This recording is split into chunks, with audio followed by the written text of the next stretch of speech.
بسم اللہ الرحمن الرحیم۔ قرآن مجید کے حوالے سے ہم یہ جانتے ہیں کہ جس دین کو ہم مانتے ہیں اور جس دین سے ہماری پہچان ہے، اس کے روح سے بعض ذمہ داریاں ہیں جو بحیثیت مسلمان ہم سب پہ عائد ہوتی ہیں،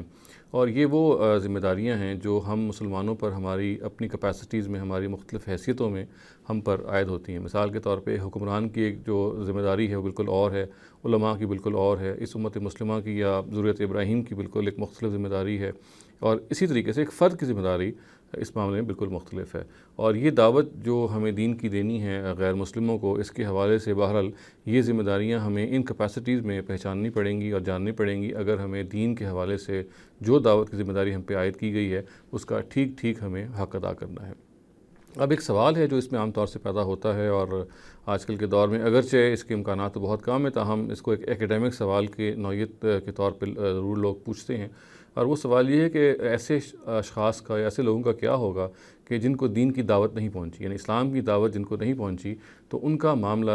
کس طریقے سے آخرت میں سیٹل ہوگا۔ تو دیکھیے، سب سے پہلے تو یہ جان لیجئے کہ اللہ تعالیٰ نے جو ہمیں دین دیا ہے اس کے حوالے سے جو اس کی جو بالکل بنیادی حقائق ہیں وہ ہماری اپنی فطرت ہی میں ودیت کرتی ہیں۔ گویا کہ ہماری جو اپنی انٹیویشن ہے، ہماری اپنی نیچر ہے، ہمارا اپنا وجدان ہے، اس کے اندر وہ حقائق پائے جاتے ہیں، اور دین جو ظاہر ہے کہ انبیاء علیہ السلام کے ذریعے سے ہم تک پہنچتا ہے، بالخصوص نبی صلی اللہ علیہ وسلم کے حوالے سے جو ہم تک پہنچا اور پھر ہم نے اس کو اوروں تک پہنچانا ہے، اس کے حوالے سے ظاہر ہے کہ انہی حقائق کی یا تو یاد دہانی کی جاتی ہے یا بعض اور تفصیلات ہیں جو پھر بیان کی جاتی ہیں۔ چنانچہ اس کا سادہ جواب یہ ہے کہ جن حضرات تک یا جن لوگوں تک دین کی دعوت نہیں پہنچی، یعنی اسلام کی دعوت نہیں پہنچی، وہ اسی فطرت کی رہنمائی کے حوالے سے اللہ تعالیٰ کے آگے ماخوذ قرار پائیں گے۔ اور وہ کیا ہے رہنمائی؟ اگر اس کا بالکل دو لفظوں میں خلاصہ کیجئے تو یہ بات معلوم ہوتی ہے قرآن مجید سے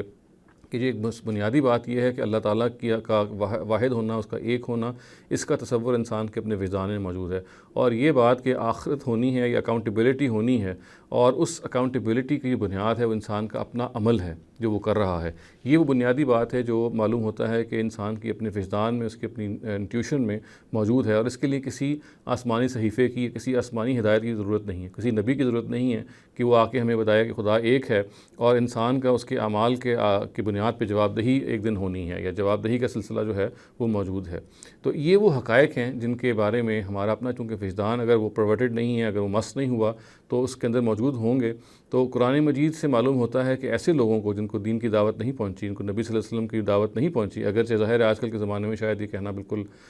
محال ہو، اس کی وجہ یہ ہے کہ ذرائع ابلاغ کا جو معاملہ ہو چکا ہوا ہے وہ اس نوعیت کا ہے کہ اس کا یہ بہت حد تک ناممکن ہے کہ ہمارے دین کی دعوت کہیں نہ پہنچی ہو۔ تاہم اگر یہ مان لیا جائے اور کسی زندگی کے اور اس حیات چند روزہ کے جو اور گوشے ہیں اس کے حوالے سے اگر ہم یہ دیکھ لیں کہ دنیا میں ظاہر ہے کہ ایسے زمانے رہے ہوں گے جہاں پہ دین کی دعوت کو پہنچنے میں کسی وجہ سے وہ کمی رہ گئی ہوگی، اس سرے سے نہیں پہنچی ہوگی، تو اس کا پھر سادہ جواب یہ ہے کہ پھر انبیاء علیہ السلام، خاص طور سے نبی صلی اللہ علیہ وسلم کی نبوت کے حوالے سے شاید اس شخص سے نہیں پوچھا جائے گا کہ تم ایمان لائے یا نہیں لائے، اور اسی طرح سے دین کی جو بعض اور تفصیلات ہیں اس کی بنیاد پہ بھی اسے ماخوذ نہیں ٹھہرایا جائے گا۔ تاہم یہ ضرور سے پوچھا جائے گا کہ تمہارے اپنے وجدان میں جو خدا کا تصور تھا، اور تمہارے اپنے وجدان میں جو یہ تصور تھا کہ اعمال کی بنیاد پہ جو تمہارا اپنا ضمیر اس کا گواہ تھا کہ اعمال کی بنیاد پہ جواب دہی ہوگی، اس کی وہ پھر سمجھ لیجئے کہ پوچھ گچھ جو ہے وہ پھر اس بنیاد پہ لازماً کی جائے گی۔ تو ہم اس سوال کا سادہ جواب یہ دیں گے کہ یہ بات تو بالکل ٹھیک ہے کہ جس کو دین کی دعوت، اسلام کی دعوت نہیں پہنچی، اس کو اسلام کی جو تفصیلات ہیں اور نبی صلی اللہ علیہ وسلم کی جو اپنی نبوت ہے اس کے حوالے سے تو پھر شاید خداوند تعالیٰ اس سے پوچھ گچھ نہ کریں، اس سے سوال نہ کریں۔ تاہم فطرت کے حقائق کی بنیاد پہ، وہ فطرت کے حقائق جس کی اپنی فطرت میں ودیت ہیں، اس کی بنیاد پہ اس سے سوال کیا جائے گا، اور اگر اس کے پاس اس کا کوئی تسلی بخش جواب نہیں ہوگا تو پھر ظاہر ہے اللہ تعالیٰ اس کو سزا بھی دیں گے۔ اقول قولی ھذا واستغفر اللہ لی ولکم ولسائر المسلمین والمسلمات۔